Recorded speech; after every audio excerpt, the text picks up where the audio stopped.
And we're here to meet Rory Freedman. She's an animal rights activist and she's also the author of the best-selling book Skinny Bitch. It's a book about how unconscious the food industry is, and it makes us aware of the food we eat and what we put in our mouths. We're going to be talking to her about how yoga has brought balance into her life. Hi Rory. Hi Ali. How has yoga transformed your life? Oh, so many ways. I think probably the best way and the way that has the biggest impact is the breathing.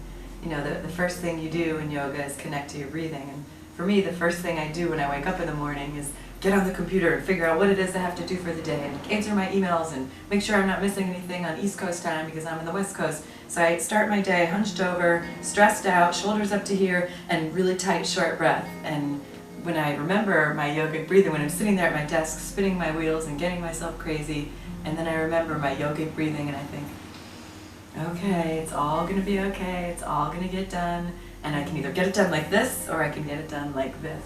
And I don't think I would have had that awareness had I not started practicing yoga.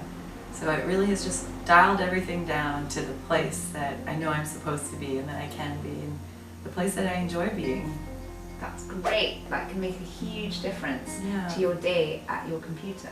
Yeah, it's almost like pressing a reset button on who you are in that moment, and it affects the rest of your day. I certainly know when I practice yoga, who I am when I first start out at the beginning of class and who I am by the end of class.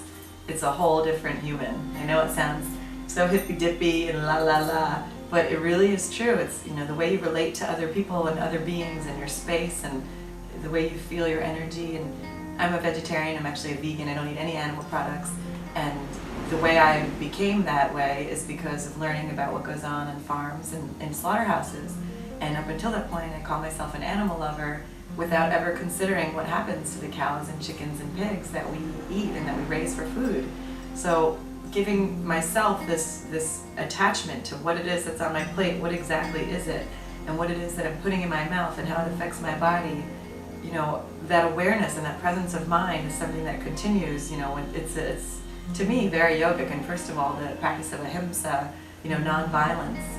It's really hard to talk about peace on earth and to be upset about war and strife and what's going on when we hear on the news of crime and people being murdered, and every single day, 3 times a day at minimum, we sit down to eat and we're either participating and partaking in terrible cruelty or we're not.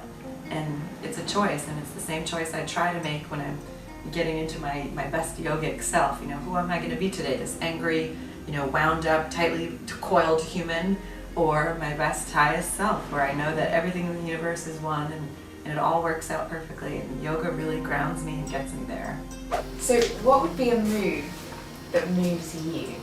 I think one of my favorites is the standing bow pose. I feel like I'm a Libra, so I'm all about balance, and there's so much dichotomy within that one pose. It's a balance pose, but it's also a pose about strength.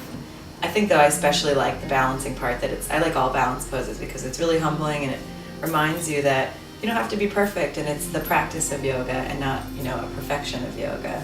So you're going to fall out of it a million times and you're going to get right back in and do it again, and how you approach that, whether it's with a smile or whether you're angry and frustrated, is going to really attract what you want to attract for the rest of the day. So with that said, let's see how humbling it is today and how imperfect my standing bow pose is today.